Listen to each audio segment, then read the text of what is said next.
Hello, আসসালামু আলাইকুম। আজকে একটা লং ব্লগ নিয়ে আসলাম। এই যে আমরা সবাই খাসির হাটে গিয়েছিলাম, মানে আমাদের বাসার সামনেই ছিল, অ্যাকচুয়ালি দুপাশেই ছিল। খাসি তো কাছাকাছি চলে আসে। সো আমরা চিন্তা করলাম এবার একটা খাসি দিব, কারণ বাসায় কেউ আব্বু আম্মুরা কেউ বাংলাদেশে নাই। সো এই জন্য আমরা চাচ্ছিলাম একটা খাসি দেবো। খাসি কিনে আনার পথে আমাদের মাথার পাশ দিয়ে দুইটা আম পড়লো, আলহামদুলিল্লাহ। তো আলহামদুলিল্লাহ ভালো একটা মোটামুটি একটা খাসি কেনা গেল। তারপর আম দুটো পেয়ে আমার ছেলে খুব খুশি, খাসি পেয়েও সে খুশি।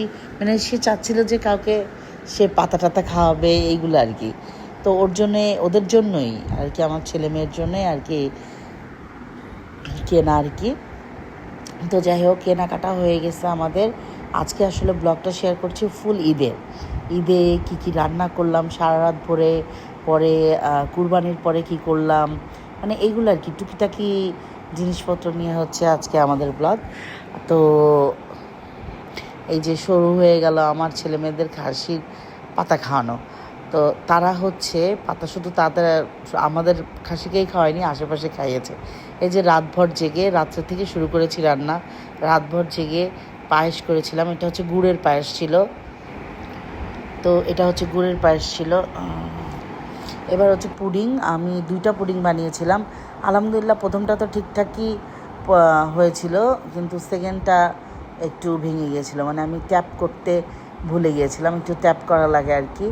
সো ওইভাবেই আমি ওই কোয়ান্টিটিতেই পুডিং বানিয়েছি, কারণ বাচ্চারা তো ডিম খেতে চায় না নর্মালি। অনেক সময় খায়, অনেক সময় খায় না। ইদানিং কেন জানি খেতে যাচ্ছে না। তো পুডিং দিয়েই মনে করেছি যে পুডিং করলে সবাই খেতে পারবে, আবার বাচ্চারাও খেতে পারবে। আমার লুসনি ইগনোর করেন, কারণ রান্না করতে করতে সব পুড়ে টুড়ে ছাই হয়েছে, কিছু কিছু ছিঁড়ে টুড়ে গেছে আজকে, মানে রাশ ছিল।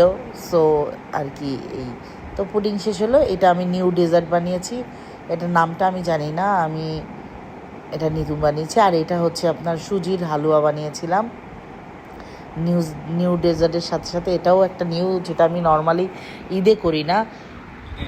এটা আমার নর্মালি সবাইতে করা হয়। আর এটা তো ফালুদা, ব্যানানা, ম্যাঙ্গো এগুলো দিয়ে, জেলি দিয়ে, ফ্রুটস, কেক, আরও কিছু দিয়েছিলাম পরে। তো ফাইনাল লুক তো অবশ্যই দেখাবো। এই যে আমার খাসির রেজালা শুরু হয়ে গেছে। হাঁড়িটা ছোটো হয়ে গেছিলো, আমি বারবার বলছিলাম আমার হেল্পিং হ্যান্ডকে, ও বলছে না আপা এটাতেই হবে। তো আমার যদিও নাড়তে খুব কষ্ট হয়েছে, তারপর আলহামদুলিল্লাহ সাকসেসফুলি হয়ে গেছে। এটা খাসির রেজালা ছিল। যদি রেসিপি চাই অবশ্যই বলবেন, রেসিপি দিয়ে দিব। আর এটা সরি, আই হ্যাভ কফ।